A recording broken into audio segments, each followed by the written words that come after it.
Será que tem uma forma de ser mais objetivo, mais efetivo e sistematizar uma entrada em negociação?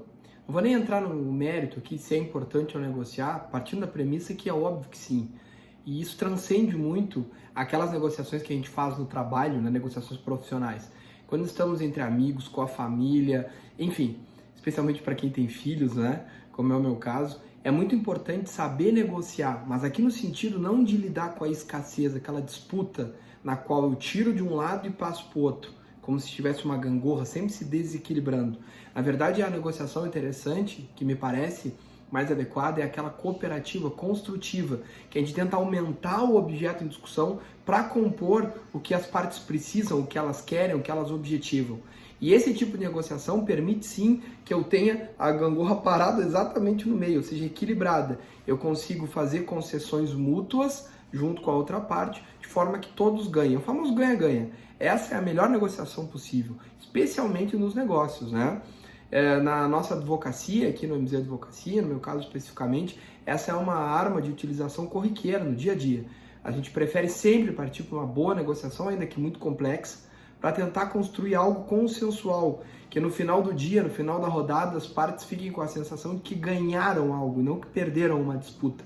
Aliás, esse é exatamente o problema do processo judicial, porque eu saio da mesa, entrego para um terceiro, o Estado juiz, para decidir algo. E ali eu vou ter um ganhador e um perdedor. E esse perdedor, porque não está convicto, essa parte perdedora, vai ter muita dificuldade em cumprir o que foi determinado. E daí vem essa crise toda, nas fases de execução processual, que todos sabem, né? A gente tem uma dificuldade muito grande. Bom, mas então eu procurei reunir 6 tópicos simples que me parecem razoáveis para que a gente coloque no papel, faça um planejamento básico antes de iniciar uma negociação que a gente está vendo que é complexa, que está se formando em nossa frente. A gente precisa encontrar uma forma negociada que todos ganhem. Vamos lá. O primeiro ponto aqui é exatamente entender o escopo da negociação, ou seja, o que as partes estão discutindo. Né? Então, por exemplo, se elas estão discutindo a compra e venda de um imóvel, o escopo, o objeto em si é o imóvel, no sentido de que é ali que eu vou focar, um lado que é vender, outro que é comprar. Então a negociação vai ao entorno, vai girar ao redor disso. Né? No segundo ponto, e é um pouquinho diferente do escopo, a gente já avança aqui para o objetivo. Ou seja, em princípio, o que as partes querem em decorrência daquele escopo? Quais são os objetivos? No mesmo exemplo, então, um lado quer vender um imóvel, que está precisando de liquidez, um dinheiro, e outro porque quer investir, porque quer morar, enfim, quer adquirir um imóvel. Então eu já tenho o escopo e o objetivo. O terceiro aqui, que é bastante importante, é exatamente o interesse de cada parte. E aqui fica muito importante, quando a gente está fazendo esse mapeamento desse terceiro item, ou seja, o interesse, também olhar para o outro lado. O que é o interesse?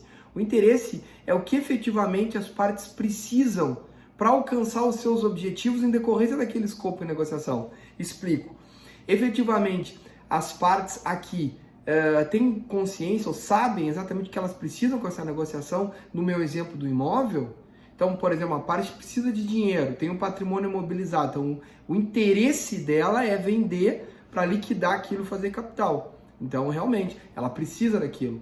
A outro passo que a outra parte tem um interesse, ela precisa porque passar a morar no imóvel maior, por exemplo, vai ter filhos.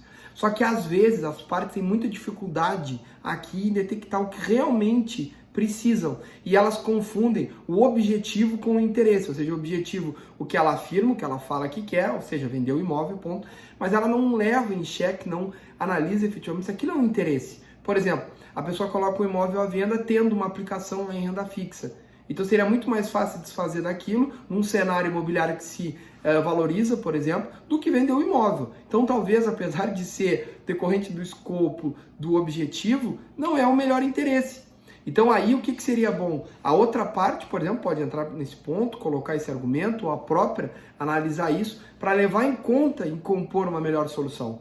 Nós podemos ter vários exemplos aqui de que efetivamente se erra ao mapear o interesse, porque as partes às vezes sentam para negociar sem saber o que realmente precisam.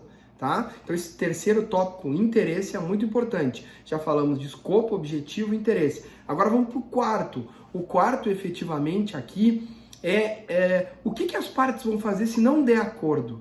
É o famoso plano B. E se der tudo errado, não for possível acordar, o que vai acontecer? Por exemplo, nesse caso, um quer comprar, outro quer vender. Se não for possível o acordo, o que vai acontecer? É que o plano B para quem quer comprar é procurar outro imóvel. E o plano B para quem quer vender é tentar encontrar um outro comprador, não é assim? Esse plano B é importante porque quanto melhor resolvido e claro e acessível ele for para uma parte, mais poderoso ele deixa essa parte da negociação.